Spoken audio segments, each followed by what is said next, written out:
Salam berjumpa kembali, teman-teman, sahabat-sahabatku, saudara-saudari yang terkasih dalam Tuhan. Mari kita pada kesempatan ini kembali lagi bersama-sama mempersiapkan hati untuk mendengarkan dan merenungkan sabda Tuhan. Pada kesempatan ini kita akan kembali merenungkan sabda Tuhan yang akan diambil dari Injil Lukas. Mari kita merenung sejenak untuk bersama-sama mempersiapkan hati mendengarkan sabda Tuhan, sehingga kita pun bisa meresapi pesannya dan maknanya untuk kehidupan kita. Injil Lukas bab 12 ayat 1 sampai 7. Pengajaran khusus bagi murid-murid. Sementara itu, beribu-ribu orang banyak telah berkerumun, sehingga mereka berdesak-desakan. Lalu Yesus mulai mengajar. Pertama-tama kepada murid-muridnya katanya, "Waspadalah terhadap ragi, yaitu kemunafikan orang Farisi. Tidak ada sesuatu pun yang tertutup yang tidak akan dibuka, dan tidak ada sesuatu pun yang tersembunyi yang tidak akan diketahui. Karena itu, apa yang kamu katakan dalam gelap akan kedengaran dalam terang, dan apa yang kamu bisikkan ke telinga di dalam kamar akan diberitakan dari atas atap rumah. Aku berkata kepadamu, hai sahabat-sahabatku, janganlah kamu takut terhadap mereka yang dapat membunuh tubuh dan kemudian tidak dapat berbuat apa-apa lagi. Aku akan menunjukkan kepada kamu siapakah yang harus kamu takuti. Takutilah Dia yang telah mempunyai kuasa untuk melemparkan orang ke dalam neraka. Sesungguhnya aku berkata kepadamu, takutilah Dia. Bukankah burung pipit dijual 5 ekor 2 duit? Sungguh pun demikian, tidak seekor pun daripadanya yang dilupakan Allah. Bahkan rambut kepalamu pun terhitung semuanya. Karena itu, jangan takut. Karena kamu lebih berharga daripada banyak burung pipit." Demikianlah Injil Tuhan, terpujilah Kristus. Teman-temanku, saudara-saudara, sahabat-sahabat yang terkasih, bacaan Injil pada hari ini Tuhan mengajarkan kepada para muridnya, dikatakan pengajaran khusus ya. Pengajaran khusus yang dimaksudkan dalam hal ini atau dalam Injil itu berkaitan dengan kemunafikan, berkaitan dengan kemunafikan. Kemunafikan ini di dalam pengajaran Yesus itu diibaratkan ragi ya. Maka dia katakan tadi, waspadalah terhadap ragi, yaitu kemunafikan orang Farisi. Artinya bahwa kemunafikan ini menjadi suatu persoalan bagi Yesus ya. Karena apa? Kemunafikan itu sebenarnya merupakan suatu ungkapan diri yang tidak menampilkan kebenaran. Kemunafikan itu boleh kita katakan suatu kebohongan atau ketertutupan akan penampakan akan sesuatu yang benar. Ya, sehingga setiap orang yang menampilkan diri dalam kemunafikan itu adalah orang yang tidak sesungguhnya menjadi duta kebenaran, atau bukanlah orang-orang yang hadir sebagai orang yang dikehendaki oleh Allah.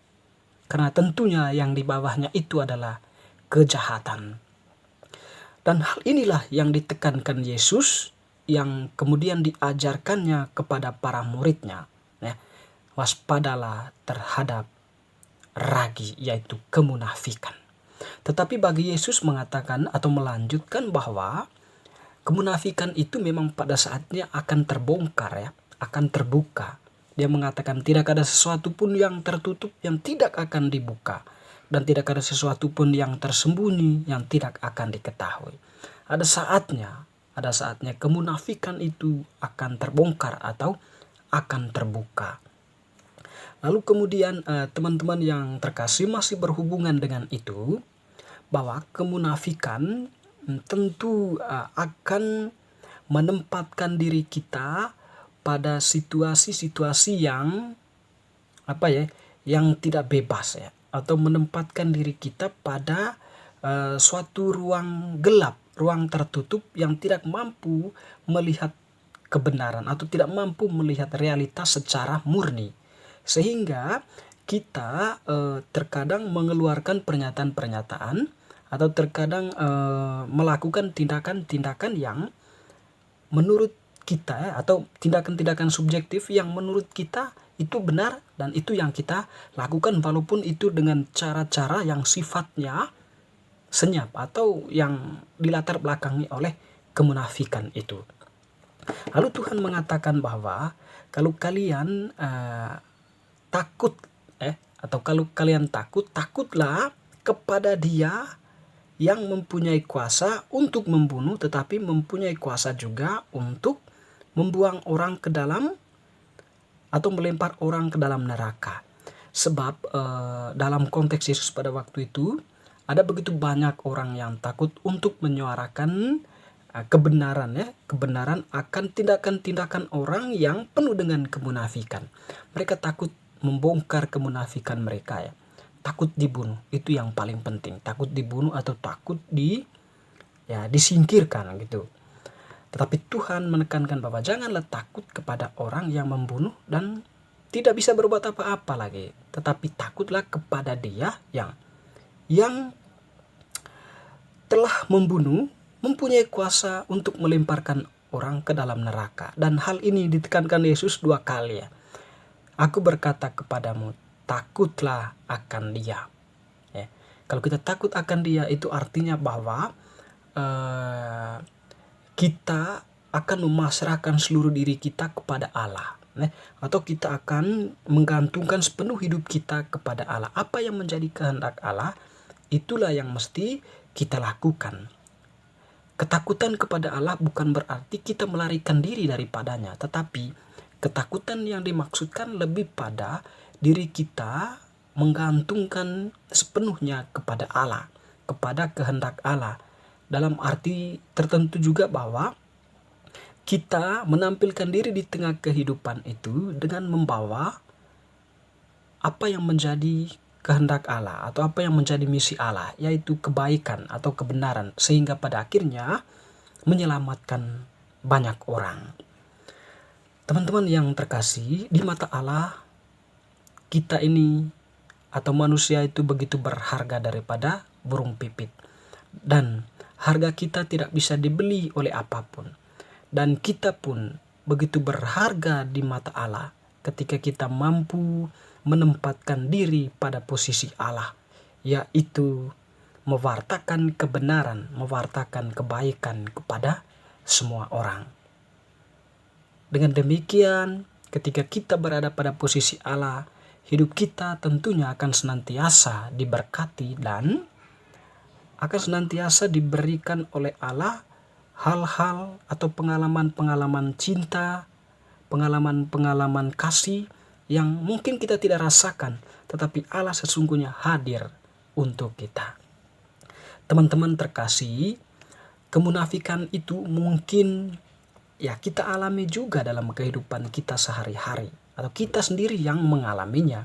Kita menampilkan diri dalam kemunafikan, menampilkan diri dalam kebohongan atau ketertutupan. Tentu dalam hal itu kita mempunyai suatu misi tertentu atau mempunyai suatu tujuan tertentu, dan biasanya kemunafikan itu selalu mempunyai misi kepentingan diri.